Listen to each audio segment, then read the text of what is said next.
All right, y'all. I can't believe I have this extraordinary person sitting next to me right now. She's killing the game right now. She's a writer, she's a facilitator, an educator, an entrepreneur. She's a doula. She's a certified yoga instructor. She's done speaking engagements for reputable companies such as Unpacking, Floyd, who else? LinkedIn, CUNY Graduate Center, and also Lululemon. In 2018, she became the brand ambassador for the downtown Detroit location, Lululemon. And she's also helped so many powerful individuals tap into their intuition, overcome fear, and build confidence through self regulation. In 2020, she launched the School of Radical Healing. And since then, she's helped to educate hundreds of individuals, practitioners, and educators through her various trainings, workshops, and classes. Right now, next to me is Adria Moses. Thank you What's so up, much Adria? for that. Thank you for that. That's the introduction. Hey, listen. I'm a huge fan. I'm so happy that we got a chance to make this happen. Ever since we started following each other, I've been looking at your posts, just going through your history. I'm so intrigued by the work you do. I guess I want to start off asking, how do you feel at this present moment? In this moment right now, I feel very relaxed. I feel very comfortable. Wow. I am I feel happy. That's the experience I'm having in Yeah. this moment. Wow. Yeah. Wow, that's beautiful. I appreciate that. We already talked off camera about your plans for the holiday weekend. You're Yeah. just going to chill out, relax with the family, Yes. have a good time. Okay. That's the plan. That's the plan. Cool. So Yeah. let's start by talking about your upbringing. Like, where did you grow up in Michigan? So I'm originally from Inkster, Michigan. Inkster, Michigan. In Oh, wow. Inkster, Michigan. And every Wow, time I tell wow. somebody that, they're like, really? Yes. And I was there for most of my childhood, but I went to high school in Walled Lake. Oh, Lake. My Okay. parents separated and we moved to a completely different place. But I grew up in Inkster, and I always talk about how it was like my little utopia. Wow. Like in my mind, everyone looked like you, everyone kind of spoke like you. It's like a little, like a small place where everyone knew each other. And moving out of that definitely like was significant for me. Like I noticed the differences immediately. So yeah, I'm from Inkster originally. I always say babysat in Detroit. But yeah, So, at what age were you when your parents separated? I was 12 years old. Oh, so you remember? I remember. Okay. Yes. It So, was very significant. It was a very significant time, just in general, like the split and then all the things that come after something like that. so what effect did that have on you at that age where you were old enough to be aware of what was happening? How did you process it at that time? Yeah. Well, one, I'm the youngest of four Oh, wow. babies. So I feel like I've always been inclined to like I knew things were happening without knowing what they were. Like when I was 9 years old, I was like, my parents probably gonna get a divorce. I didn't even know what divorce was. I just was hearing this. They're not gonna be together. When you were And 9, you knew this? when I was 9, Wow. Okay. like I remember having this thought, and I would always be the one like up and around when my parents were, fighting, and I was very aware. I've always been very aware. It's kind of like it's why I've had to harness it in my Yeah. adulthood. And at 12, my parents split, and I ended up, I mean, in the same year that they split, I developed symptoms of what I now know as Crohn's disease.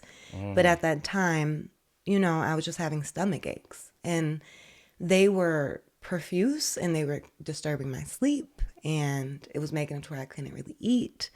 And that was kind of, it's like they got divorced, but my attention was shifted onto my body. It was like, and I do believe like my body responded to that trauma, like to that hardship. And I will say my dad has Crohn's. Oh, So wow. it's hereditary as well. So, when you started having these symptoms and you conveyed that to your parents, I'm sure your dad was like, And bless his heart. yeah. He immediately, he's like, you got Crohn's. Wow.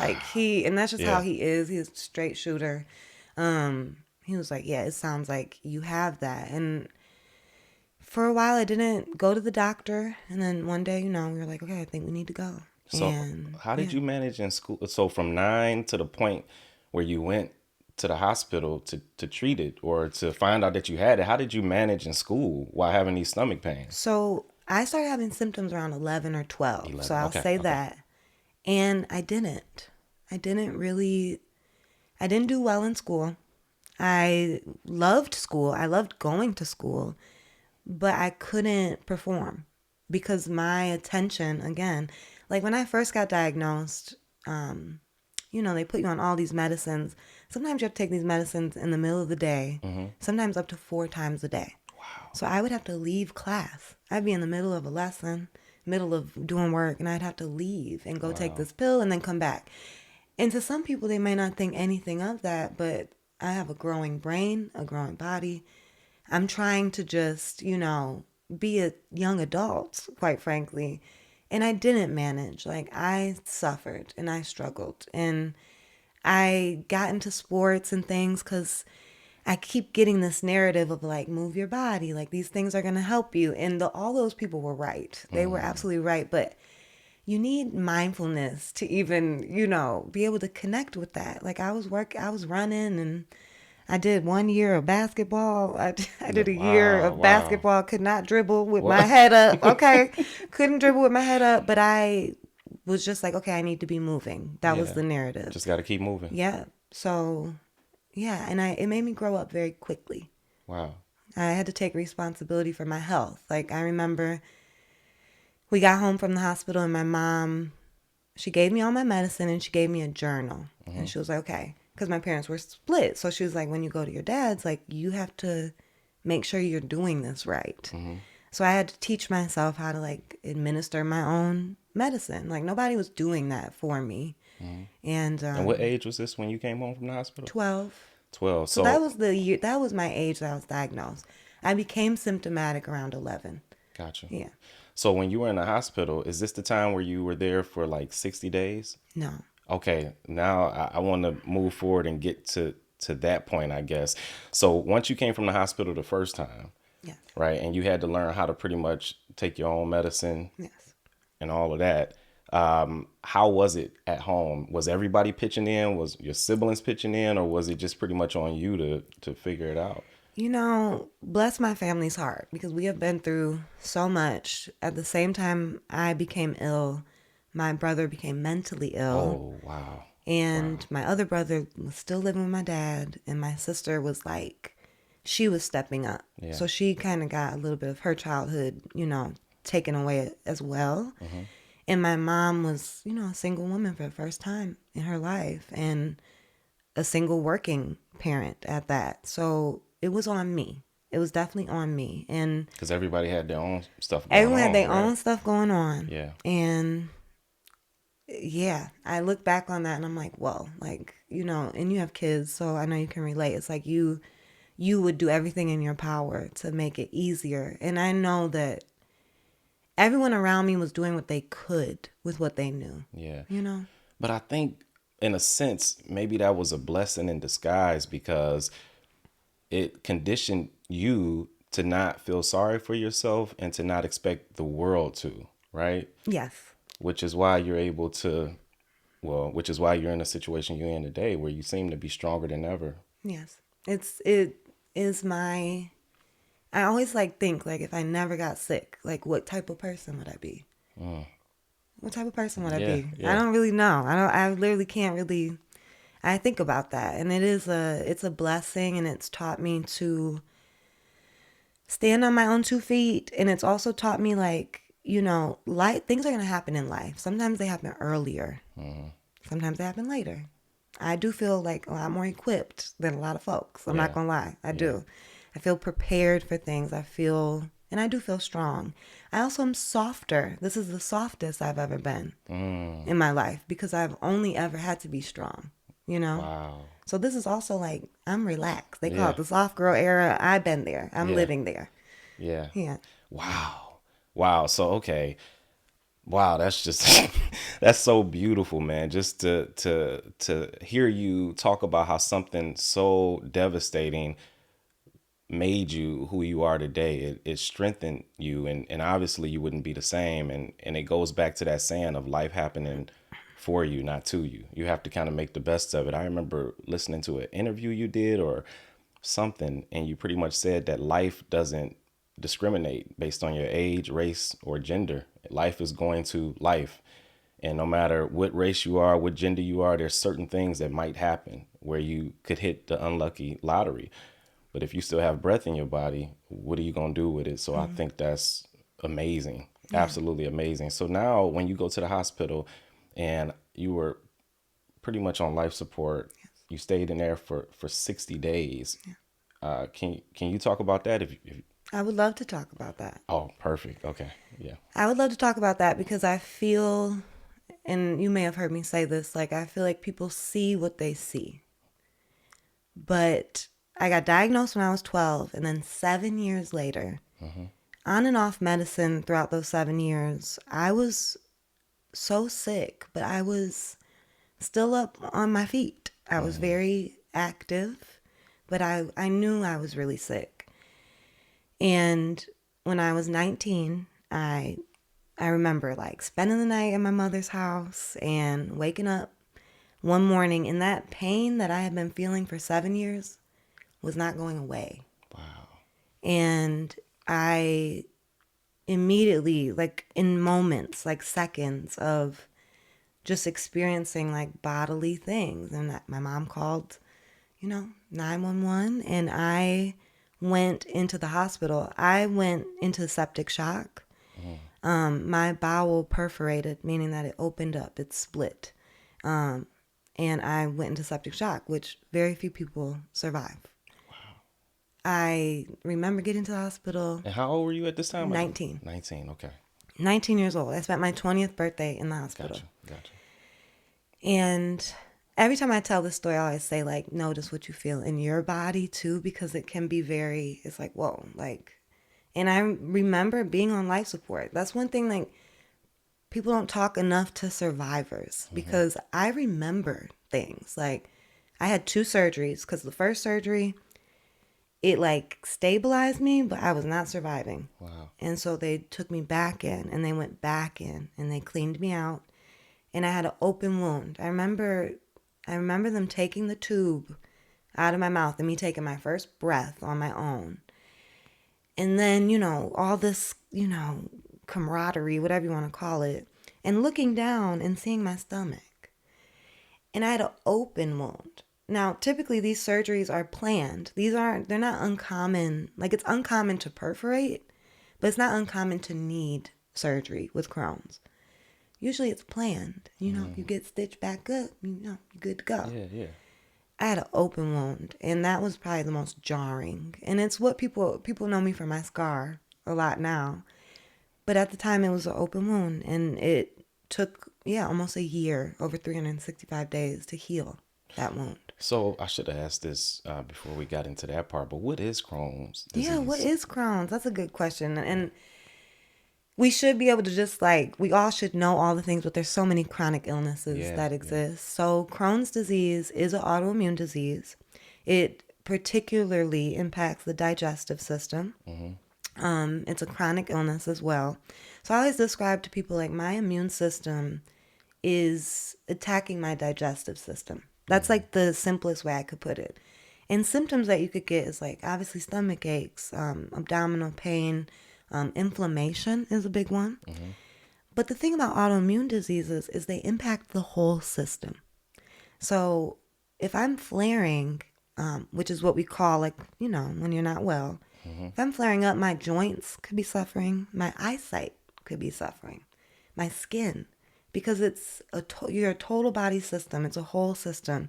And so a lot of the times, like me knowing that I wasn't well wasn't always just the stomach ache. It would be like, you're young. Why? I'm so young. Why am I feeling this way? Hmm. But we'll describe it more so as like autoimmune.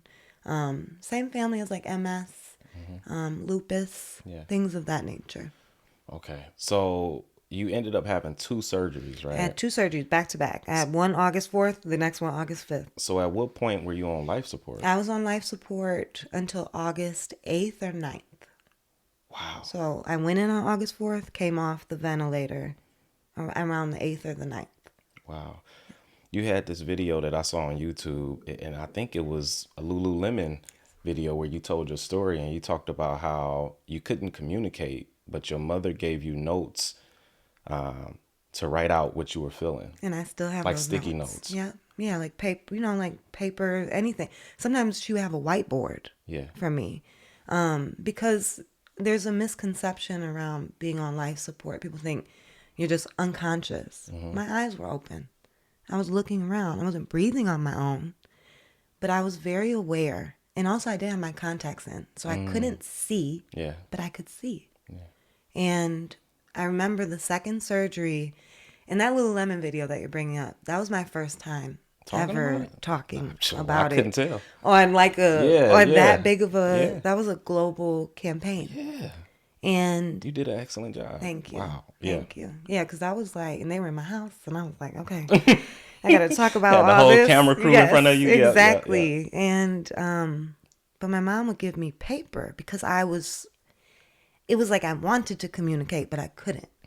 And I remember the second surgery, I could hear her telling people not to be loud about it. And I remember writing like, I'm not scared. And I have that paper.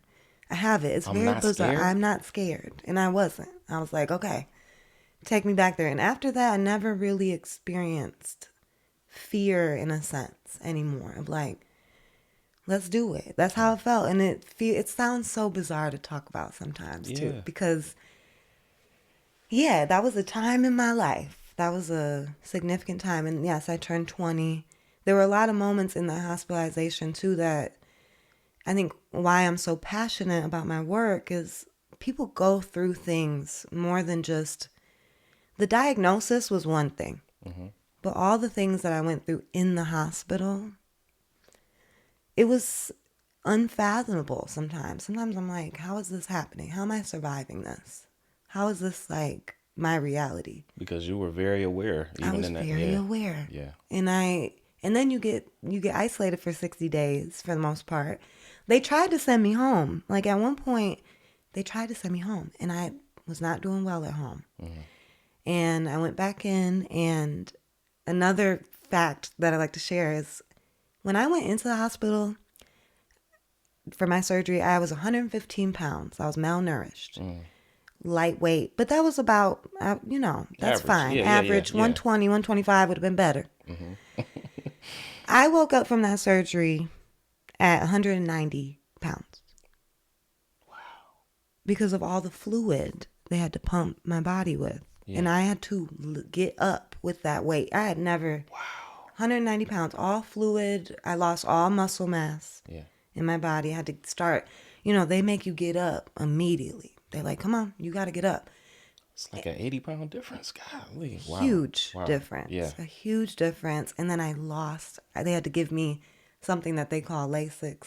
I might be oversharing. Just let me know. No, Reel no, me no, no. in. Keep Reel going. me in. No. This all you. Yes. I want you to keep going. Yeah. they give you something called Lasix to help you lose that water weight, because they were telling me like, you need to be moving.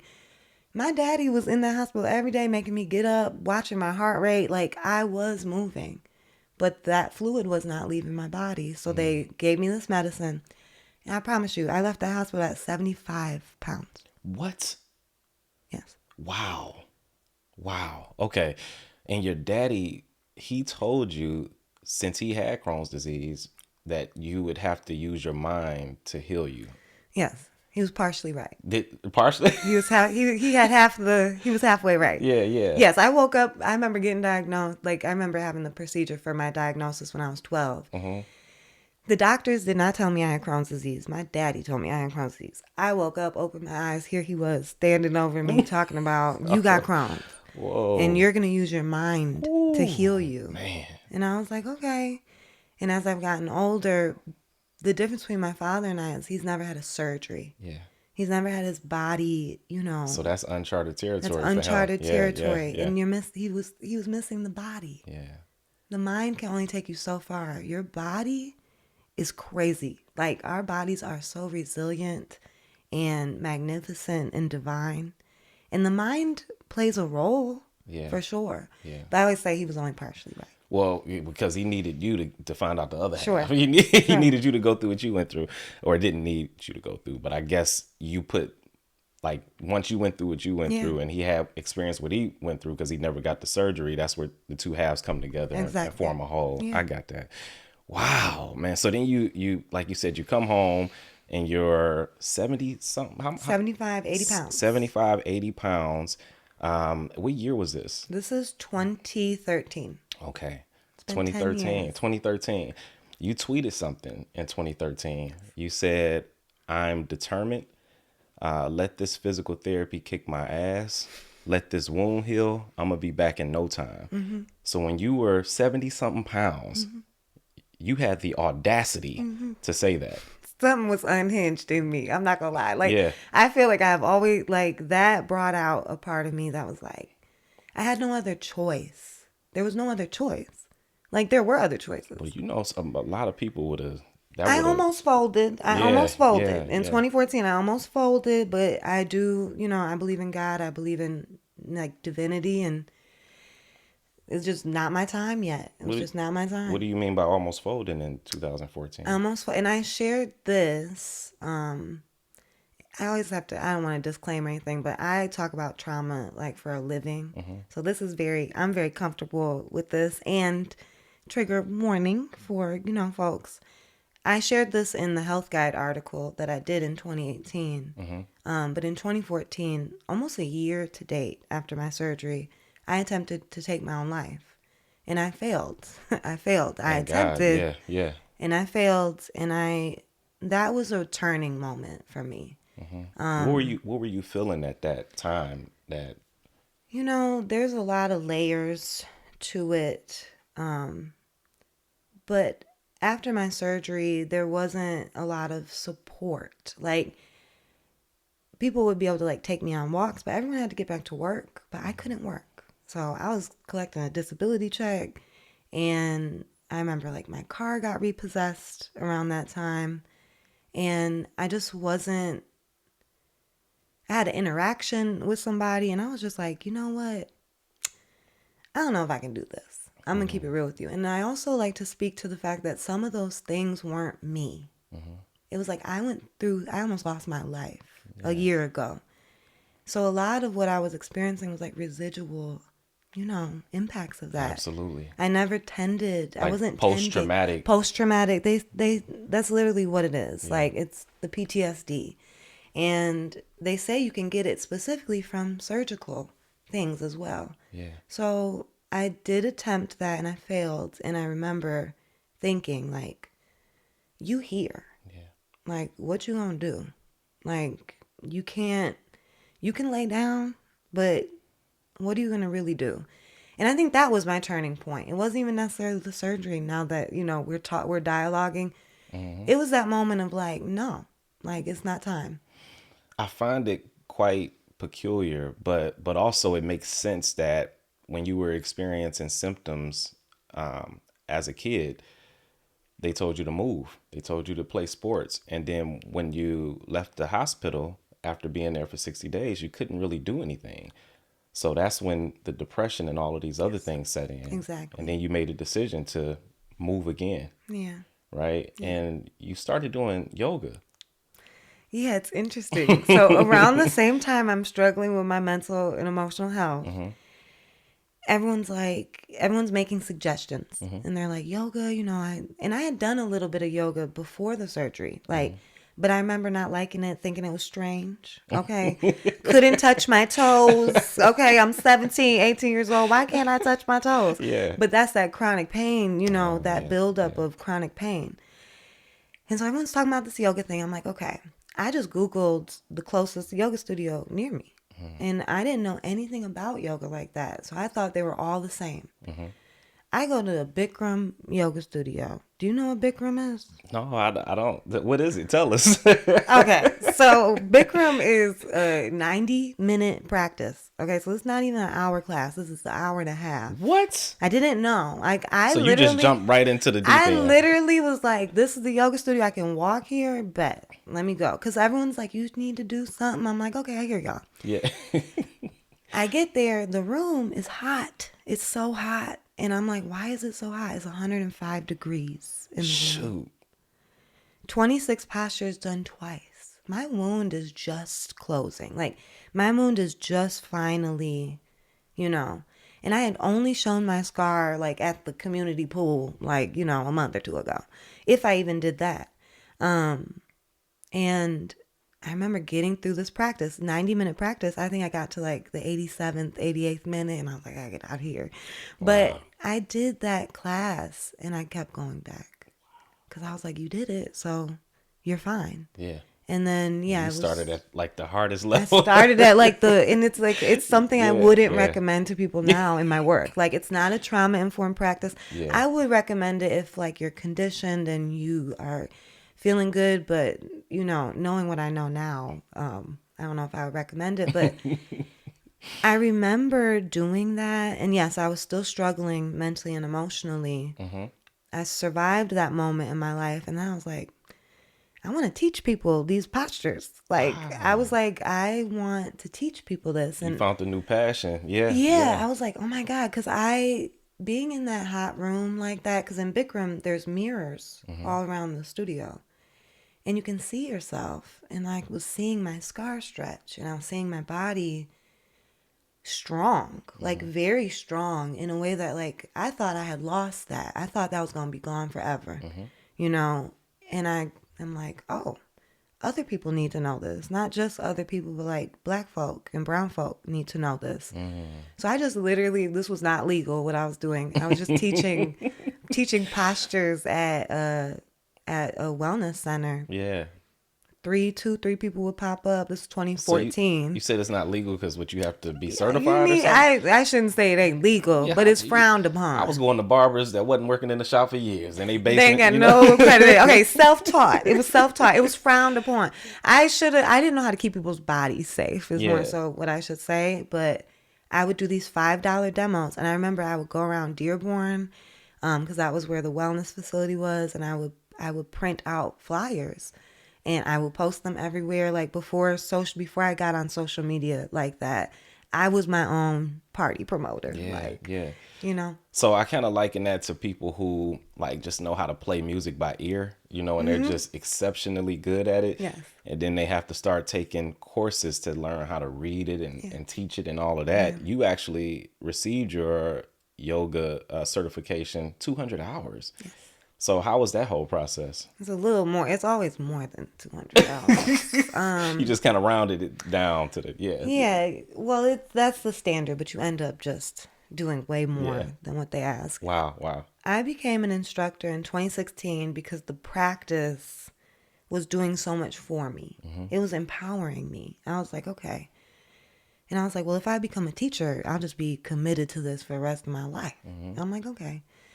That process it's different now than it was then. And I say that because it was very white when I was in it.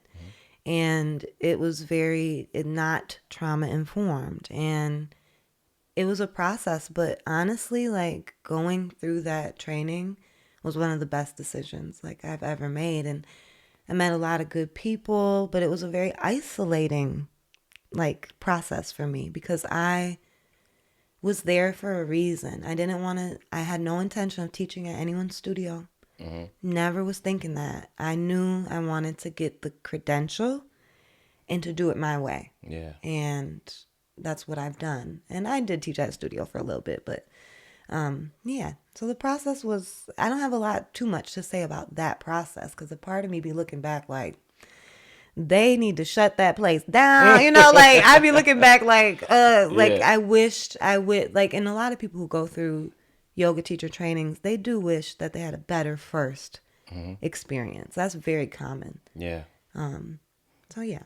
I heard you speak on something. I'm gonna go back a a little bit back to when you were a child. Then I'm gonna come back forward. But your father is black, right? Yes. Your mother is white. White. Yeah. And I remember you talking about how when you were in elementary school, a young white girl at the lunch table complimented you on your beautiful caramel skin. Sure. And I love, right? Sure. You said sure? Compliment. Oh yeah, You know? but she didn't know, Right. right? And I love the fact that you didn't react to her in a hostile way Sure. because you were like, hey, you don't know, maybe you haven't been exposed to these things. And in a sense, it's like you didn't see yourself any other way. You thought that people just had different shades, but it was like we have way more in common than we differ on. Right. And having a parent that's of both races, like a father that's black, mother that's white. I guess my question is, it allowed you, did that allow you to humanize people from both sides early on? Because I think that's a problem, at least where I grew up at, where we're taught to think a certain way and then you grow up not trusting people and then it deprives you of these relationships that you can have with people from different walks of life. But Sure. how did that help you, I think? And I don't know, maybe that's I just love a that general question. question. No, I like that question. And I want to be mindful Because you because could have reacted a different way to that girl. I I was was a like, man, kid. yeah, yeah. I was a kid, and also I just had never, Yeah. when mixed people, they don't like the question around like, well, what are you?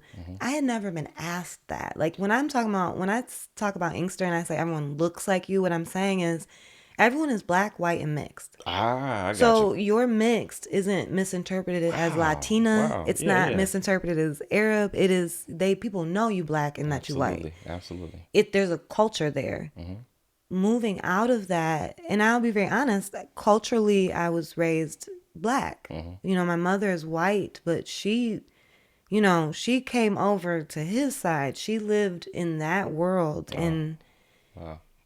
I had never been around that many white people in my life. I'm gonna be so real with you.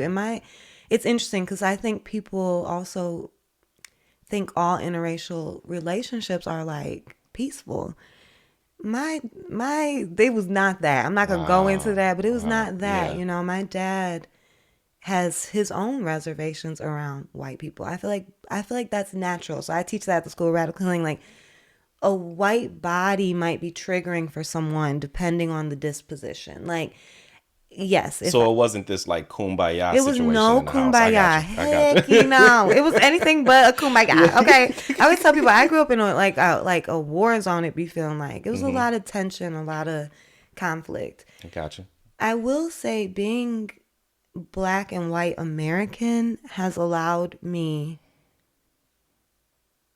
to humanize, maybe to have a deeper perspective into certain things, because I feel like when you have two of the same race of parent, you are one thing, and your understanding, like you said, is usually that one thing. Yeah.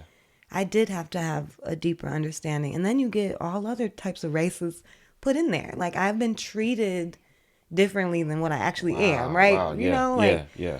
and I love disappointing people by telling them I'm a black and white woman from Inkster. Like, I'm not from an island. I'm not anywhere.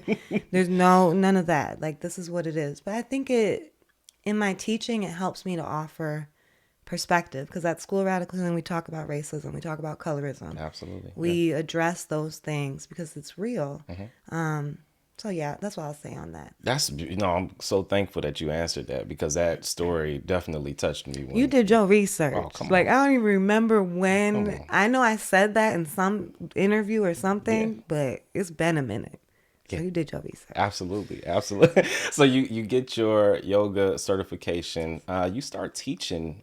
I don't recall the name of the gym, but you were teaching kids, right? I was teaching, yes. So when I first became a teacher, the first in was to teach kids. And my first gig was at Chrysler Elementary, and it was through Kids Work It Out through the Carmenos Center, the Cancer Center. And I love teaching kids. Like it was my jam for a while.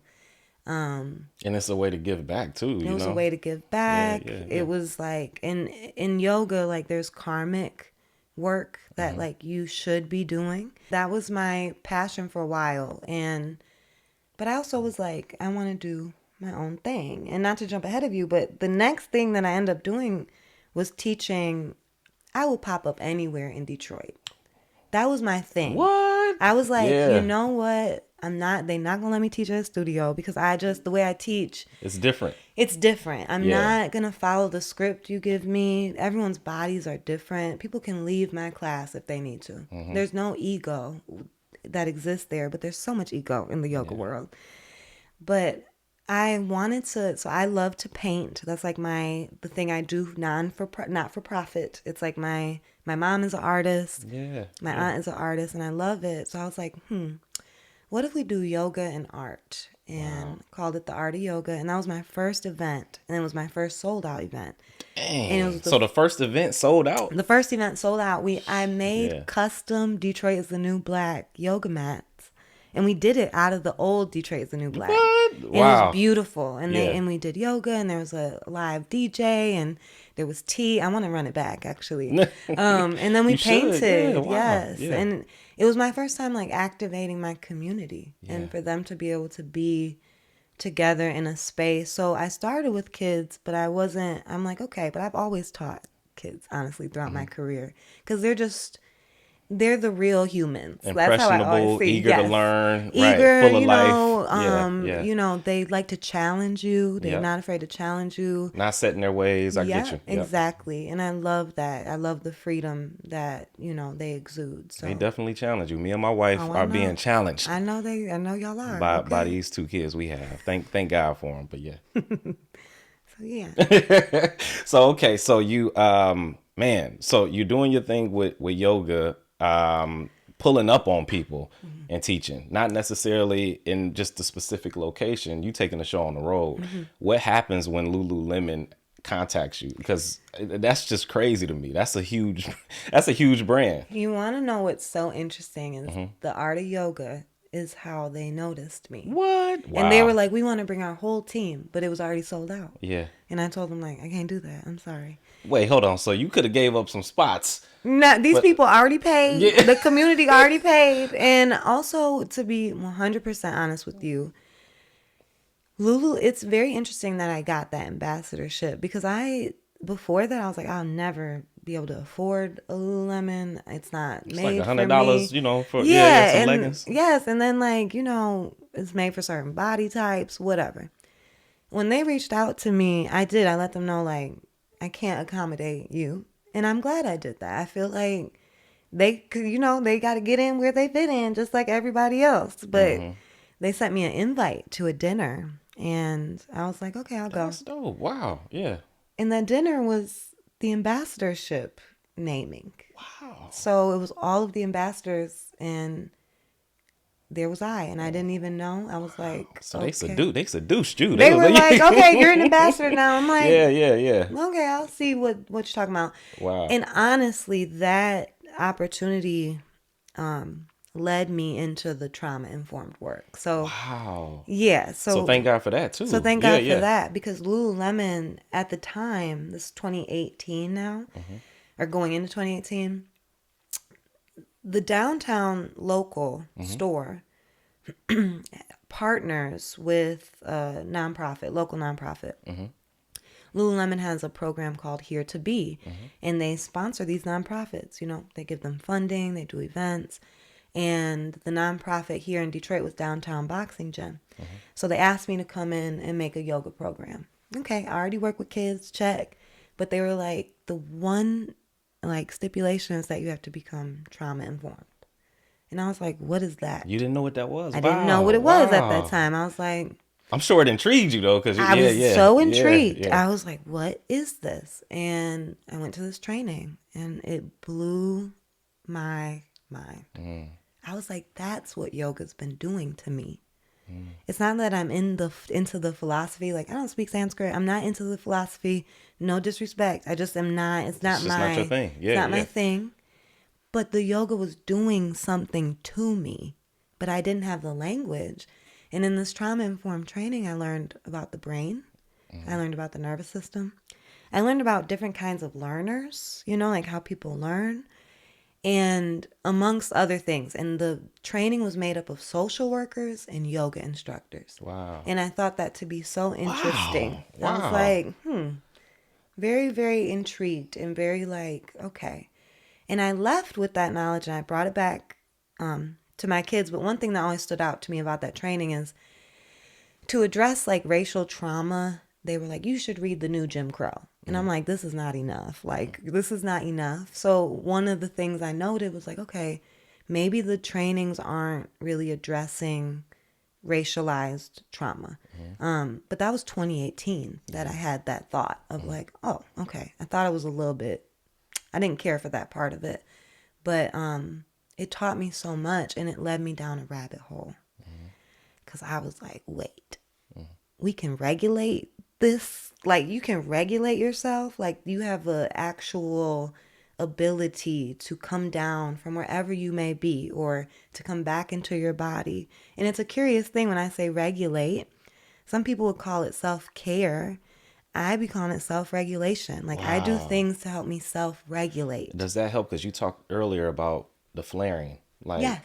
it helps with that. Yes. Like, Because I was going to ask you, like, how do you manage today? Because your skin looks great. yeah, You know, sure, yeah, sure. so, right, right. And it's interesting with the disease too because I am in what a lot of people would refer to as remission. I was not on medicine for about 3 years. I just got back on my medication in February because I was experiencing some symptoms. Self-regulation isn't just about like regulating the symptoms that someone is experiencing from an illness.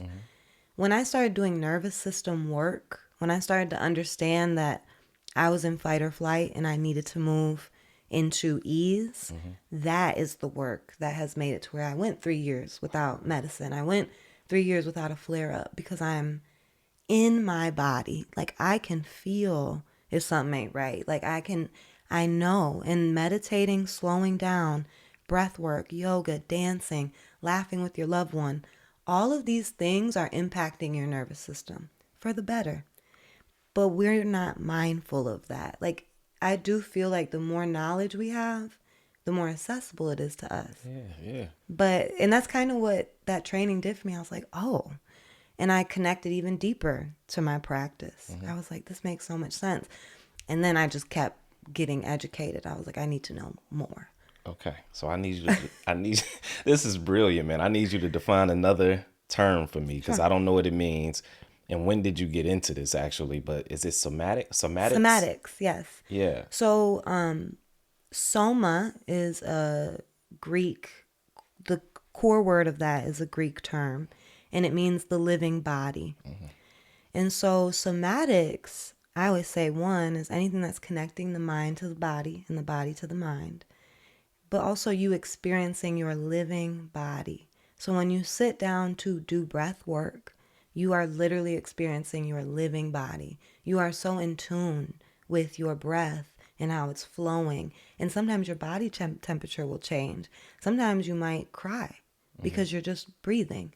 And that is what the somatics are. So anytime you see the word somatics, it's like, okay, that's a practice connecting the mind to the body to the mind, and really about your body. Like, it's not I don't know it's not a workout. Yeah. Somatics are not a workout. That's what I Yeah. always have to say. Does that make sense? It does. Yeah. It makes perfect sense. Yeah. Now I know what it is. Yes. Okay. Wow. Wow. So now you get to the point, this was during the pandemic, where you just came up with this bright idea to start a school. What drove that idea? What was the impetus The bright behind idea. it? The bright idea. So I'll give you just quick background. 2019, I used to work in beauty. I worked in beauty for like 2 years while I built my yoga stuff on the side, like doing events. I quit my job at the end of 2019 with no plan. I was like, I gotta get out of here. It was just so toxic. It Okay, so was. you were working during all I of this. was Okay, working. Yes, I was working. Okay. I know. See, sometimes I'm like, we need part 2, 3, and 4, because it's a lot of life lived. And it's been a lot of life lived in the last 10 years. Absolutely. So yes, I ended up 2017. I needed a job, and because disability at that time I think was like 733. They don't like for you to work, anywhere else. But I was like, I need a job now. I was back on my feet. I was like, I'm ready to work. I was at Wayne State. I was at the School of Business. And at the time, I was working for the Lip Bar, which I'm sure a few Oh people yeah, we're are familiar familiar with with. Yes. Melissa Butler. Yes, Yes, shout out to absolutely. Melissa Butler. Yes. Yeah. So I was working there and I worked, my way up and I did that for 2 years. And then I Hmm. was like, I gotta get out of here because it was taxing. It was a startup turning into a corporation. And I was like, I can't do this. Like, I Yeah. teach yoga for a living. So I left that job with no plan. I was like, okay. And that was, So when you worked, let yeah, me ask you this: when you were actually working, you couldn't get the disability, right? right. Oh wow. So a lot But of I was people. making good, but I was making enough money to survive, but I didn't have that fallback if I needed it. But it says a lot about your character because some people would have just said, "Hey, I'm comfortable with getting a disability." Of course they need it, right? Sure. But you wanted to actually work and make your money that way. I did. Yeah, that And was a it choice. was a choice. Yeah, The disability wasn't enough. It wasn't enough. And I knew eventually that they would pick up on the fact that I was working. I got you. I got So you. it was like, I might as well. It was like picking the worst of the evil. Now, don't get me wrong. Before that, I used to clean houses and work in adult foster care, and they would pay me under the table. And I absolutely Oh yeah, because you collected get my you get disability you getting check two and checks. that. Yeah. Yes. I absolutely did that. They can't catch me now about it. But yes, I absolutely did that for a while. And then I worked in beauty and I did a lot of traveling, left that job, no plan. I remember leaving that job and being like, you know what? I'm going to work with the Pistons. Just delusional thought. Delusional. I'm like, I'm going to work with the Pistons. Yeah, Like, I'm yeah. going to be teaching them yoga. Like, I was writing this in Yeah. my journals. I am not lying when I tell you, 2 weeks later, the assistant coach of the Detroit Pistons reaches out to me and is looking for a mindfulness facilitator for his nonprofit. What? So you just spoke that into existence, pretty I much. honestly was like, I had to like clear my phone screen. I I would was have been like, spooked what? out by I was that. like, Like, what the what heck? Yeah, yeah, is yeah. going on? Yeah.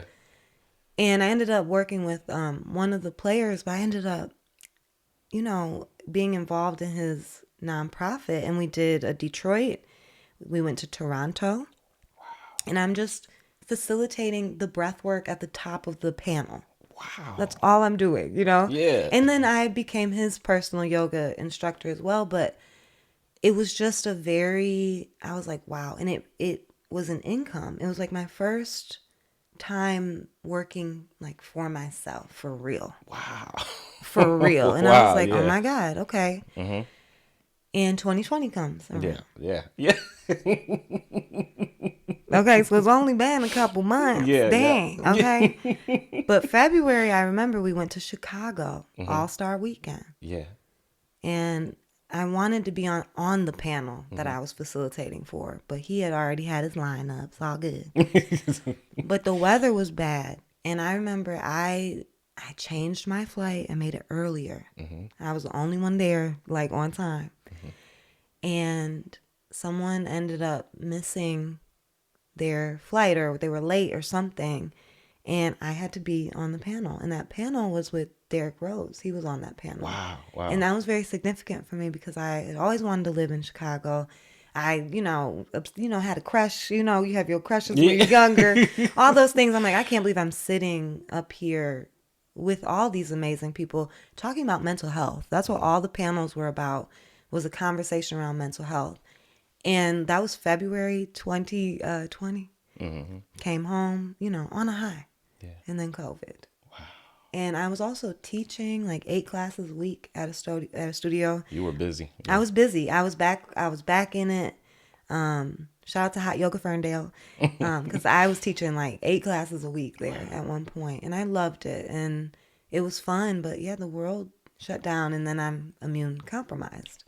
So I was like, Wow. Yeah. How was that? I guess for it was you. Yeah. crazy. It Yeah. was crazy. People were dropping groceries off to my house. I already live that way a little bit. Like when you have an autoimmune disease, you have to be Careful. Yeah. careful. But it increased that, Hyper obviously. careful. Yeah. Yes, hyper careful. And I will say that it also, for like a medically disabled person, it was nice. It was nice to do everything over the phone, Mm. to do everything over the computer, to not have to leave and be somewhere for hours on my feet I or I remember you said that you would like still put on a nice dress yes. even in the house. Yeah. Yes, I would like literally get up and get myself together and enjoy my day. And I was teaching. Right when the world shut down, I got to it. I was like, okay, bet. What? Man. I got on Instagram. I made a schedule for Instagram Live. This was before it got popular. I promise you, I was one of the first people because I was like, you know what? We're just gonna do this. We need it now more than ever. We're just gonna Yeah. do this yoga on live. And I was putting together a weekly schedule, and I was teaching almost every day. And you want to know the most beautiful thing about that? It What? was regulating my nervous system. It was helping other people, but people didn't realize. That's They're the like, best kind of help. yeah, they're Yeah. like, thank you for Yeah. doing this. Like, you give so much of yourself. And I'm like, Thank you for thank you for like letting Yeah. me and like allowing me to show up. And like, because I had never felt that well in my Wow. life. Like, I was meditating Yeah. every day, doing yoga every single day, eating well, just at peace in a lot of ways. That seems to be the best though when it's reciprocal like that. Yes. You're helping Yes. others and helping yourself in the process. Absolutely. Wow. So again, you start the school of radical healing. Yeah. Yes, that was your main question. Yeah, well, no, that's okay because I loved all the backstory that led up to it. But really, it was birthed out of just COVID, pretty much, It was right? birthed out of COVID. I had never had the idea to start anything. Like Hmm. I knew I would be in business for myself, but I was like, I don't know if I have an entity of some sort. But at the time, it wasn't just COVID, right? It was like George Floyd. And that's also when I stepped down from Lululemon. Hmm. And it was just a lot of racialized trauma. And you open your phone and it's just trauma. And so the healing that I was doing was radical. Like I was becoming more radical. I became a doula in 2020. And when you become a doula, you learn so much about how the system just is not in favor of Black women in particular, like especially the medical industrial complex. So, I was speaking to the trauma and speaking on like, being informed. And people were like, well, how do we become informed? And I'm like, I could send them to that training I took. I have places I could send them. But again, the audacity, the whatever you want to call it, I was like, or I could do it. Yeah.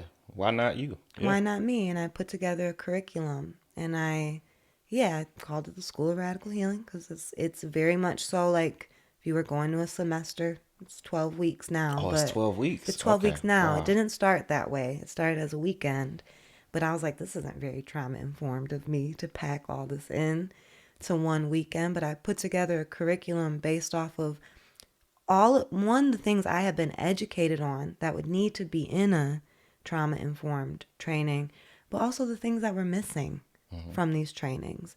And 2020 was like a big learning. I was learning so much. I took another training and I learned about polyvagal theory and the vagus nerve. That's a whole other conversation. Mm. But That's part two. that's the That's part root two. of that self-regulation. That's the root of it. Like we have such an intricate system, and I was like, oh, I can teach this. And I remember I filled up the first You got to be training. kidding me. The Wow. first You training just filled selling up. out your first of Just, everything, pretty people much. are like, okay, I think, and I think people really like to see the work happening. Like they see me. They see that Oh, it's so working well, yeah, for they see me. that You it's know what working I'm for you, saying? but is it virtual? Are the classes It's virtual? all virtual. Wow. So that So was 2020. That was almost 3 years ago that I started this. Almost. wow, and I think you made a good point. Like they see, especially with you being so comfortable showing your scars, and I'm sure it wasn't always like that, Sure. right? They see what it's doing for you. And I think it's much better to be a teacher who's teaching something that has experienced what it is that they're teaching and they know Yes. firsthand that it works. Yes. And people who are being taught can see that it worked for them. So this person knows what they're talking about. It makes them feel more confident in knowing that it could work for them too. So Literally. that's great, man. Yeah, Yeah, like your expertise meeting your experience. That's what I really absolutely, like. I'm like, absolutely. and that's my strong suit. And I launched this training and it was a weekend immersion. And I did that for a year and a half. Like I think I'm trying to keep track. I've led about 11 cohorts now. So, Golly, and wow, people from all over the world join the yeah, School of Radical Healing. All over. wow. And you also do like a one-on-one I coaching do. program That's more for, low key. Yeah, yeah, that's more yeah. low key. Yeah. So today, can people still sign up for either? Yes. So Yeah. the summer program, as of today, there's one spot left in that, and then we will enroll for the fall too, starting in July. So Wow. July, for the fall will open up, and there's so many things like I could speak on with the School of Radical Healing, but the thing I'm most proud of is we give away 20 scholarships a year to Y'all hear that? Black women, Black Yeah. LGBTQ plus, because one of the things is these spaces, they're not made up of the people that need it the most, deserve it the most. And that's probably the thing I'm most proud of. And Because you have to reserve that for, I for those reserve folks. I that, got you. and the container looks like what the world looks like. It Sameness is not what the world looks like. We are different. Diverse. We Yep. should Things should look different, especially in healing spaces. Especially in healing spaces. The more, Bell Hooks talks about like this idea of sameness and how people have a perceived safety there. And it's just not. And I think going back to the question about coming from two different worlds, maybe that is where that comes from. It's like Absolutely. Yeah. Yeah. there's no safety in sameness. I've always had very like different, you know, things to be looking at, and I love that about our container is that yeah, it reflects what the world looks like.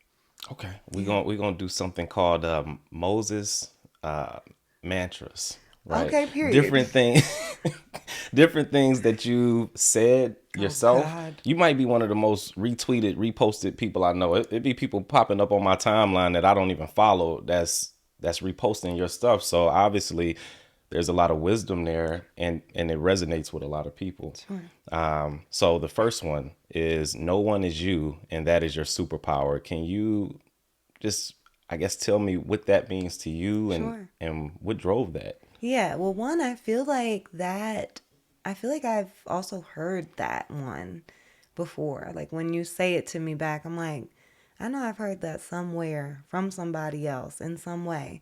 But I remember I brought that one in mostly when I was teaching like how I like the kids. Like I feel like there's something about I feel like the world of social media will have you like comparing Mm, and you're looking and you think like if I follow what they're doing, then it'll get me here. But it's like no one is you. no one is. Yep, you're the only version of You're you. the No only replica. version. Yep. Like we are one in a billion chances. Like I don't think Wow. people understand like there were many swimming. Okay, Yeah. only Yeah. so many made it. Okay, like that we are one in a billion and it's like man, like that is the power. And there have been a lot of times in my life where I rejected parts of myself because it didn't align with maybe like what I thought other people wanted or what I thought would make me successful. So that I would say behind that one. And I feel like that one is a little more universal. Yeah. Okay, let's do a couple more. The key to success is to do the very thing you're afraid of a number of times and get successful experiences under you. See, you picking the ones that I've picked, like that I pulled. Because I feel like that also, Yeah. that one's in my reminders. So I'm almost wondering, like, did I write that or did someone else write that? But that is in my reminders that pops up on my phone. Oh, wow. Okay. Because there have been a lot of things that I'm doing for the first time. I've never seen it done. I don't know what it's supposed to look like. And even with teaching, because everyone, when you're getting into something for the first time, it's nerve wracking. But you have to throw yourself into things sometimes. the teaching has been very prevalent for me. It's like every time I teach, I get better. So the more successful experiences I get under my belt, including failures, like Absolutely. failures is just it's just direction. That's what comes up for me with that one. That's funny that you picked those ones. Absolutely. Yeah. Absolutely. I got some more. Don't worry. Okay, the third one. Putting your expectations on a person you love can be unhealthy. I I agree with like that that. actually, because me and my wife, we've been married for a million years, been together for like 20. So, and in the beginning, it was a lot of trying to project our idea of what we thought each other should be onto each other. And then once we let go of that and allow people to evolve and grow and Yes. love in that type of way, the relationship flourished. It So, flourishes because you are allowing each other to be free, you know? I think, again, like that one for me is about there have been a lot of people have expected me to be a certain way or to show up a certain way. And it's boxing. It makes me feel suffocated. You can have expectations in a sense of like, okay, if you say you're gonna do something, I'm expecting you to do that, yeah, right? yeah, But yeah. also grace. Like there's even in our expectations there have to be grace. So that one, yeah. I gotta find that one. That's an old one. That's an old one. Okay. Yeah. Okay, so here's another one. I think you're going to really like this one. You have to live in such a way you don't become what hurts you. That one is like huge. There's a German philosopher considered one of the greatest thinkers of all time. His name is Friedrich Nietzsche, and he has a quote that pretty much, and I'm gonna paraphrase it. It's in the process of wrestling with monsters, be careful not to become one yourself. And if you gaze into the abyss long enough, the abyss will gaze back into you. And so many of my friends, like guy friends from when we were younger, they fell in love with somebody and that person ended up hurting them in some sort of way. Right. And then from that point, they sort of lost faith in the fact that people, you know, that there are people out there who want to be noble, who want to be honorable and Sure. do right by you. And it's like, well, if everybody else is doing this, the person who I least expected to hurt Right. me, then why should I be any different? Of And course. they turned around and ended up hurting other Of people. course. So is that what that Isn't that some stuff that's right there? powerful. Ain't that some Yeah. stuff? Yeah. I think about that very often. And when I wrote that, I was thinking about my father. I was thinking about how I have so many similarities to him. And bless my dad's heart. But he wasn't, he's not super solid in a sense, doesn't treat people very well. And a lot of that, Maya Angelou says, like, just because you have pain, don't mean you need to be a pain. Ooh. And the fact of the matter is, my daddy was a pain. Yeah. And I was just thinking, like, I do not want to embody that. Yeah. I want what has happened to me to make me softer and, like, more gentle. And for a long time, it was hardening me. And when you speak about love, when you think about people being in relationships and getting hurt, I just posted something about that a couple days ago where it's like, when you go to love, like, it's a risk. You might get hurt. Yeah. The same way you go ride your bike, you might get You hurt. You might get in get a hurt. car, everything is a risk. Like, us existing is risky. Everything. And so much of that is like, yeah, I cannot become. And people have hurt me. Yes, like, I've been hurt. But I'll be damned if I become that, because it just is, it's like an imprisonment of the pain that you experienced. Absolutely.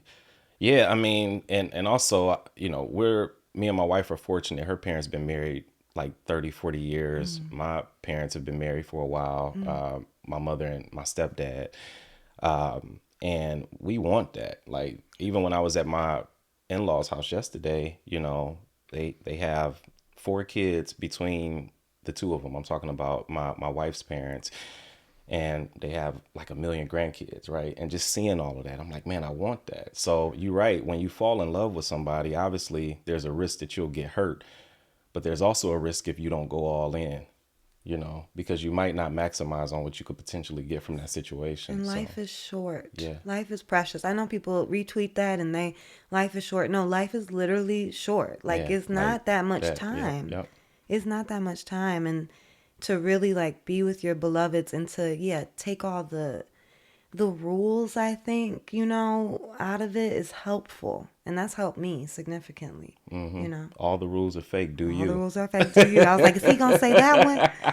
That is the most, Yeah. that's the one that circulates the most, which is just so Brilliant. interesting to Yeah. me. Yeah. Yeah. So, okay.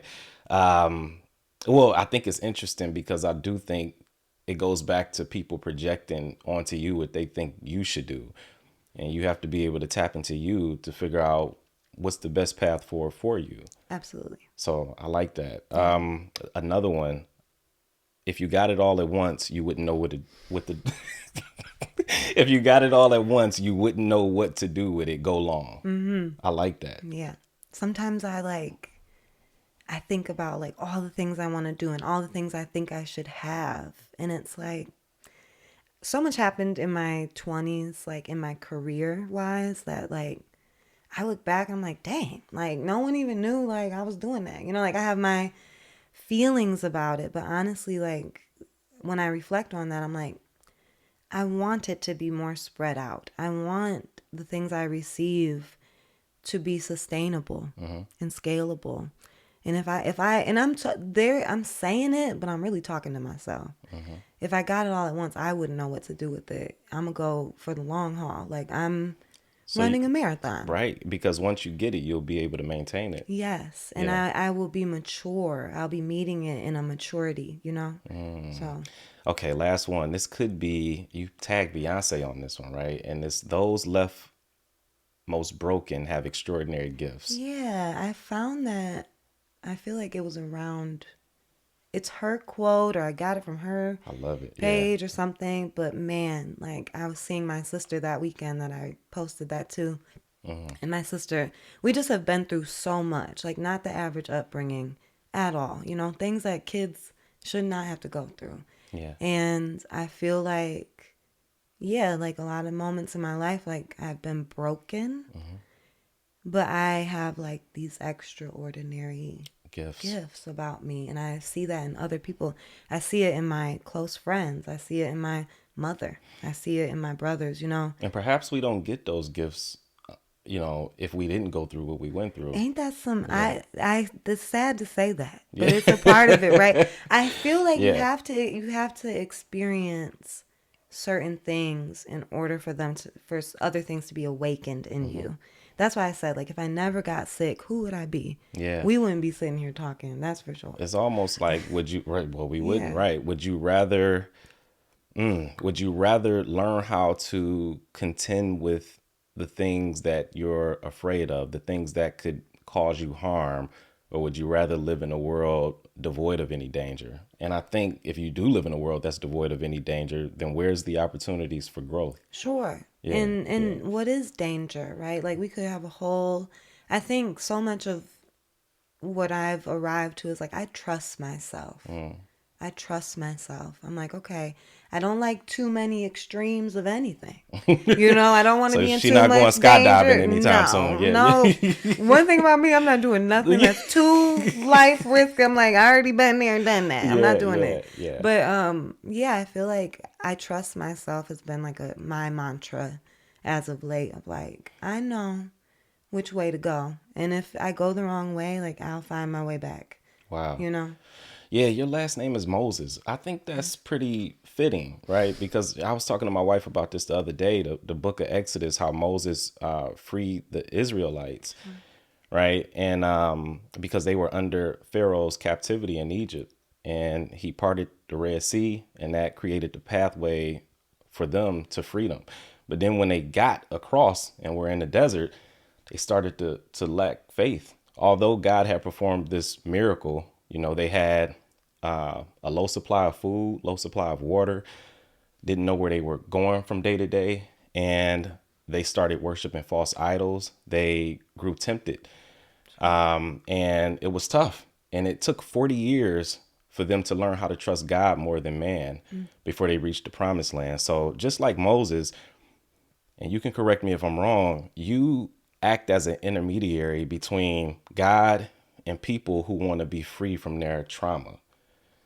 And I just think that's Yeah, I just think that's brilliant because oftentimes when we do experience trauma, we don't know what to do.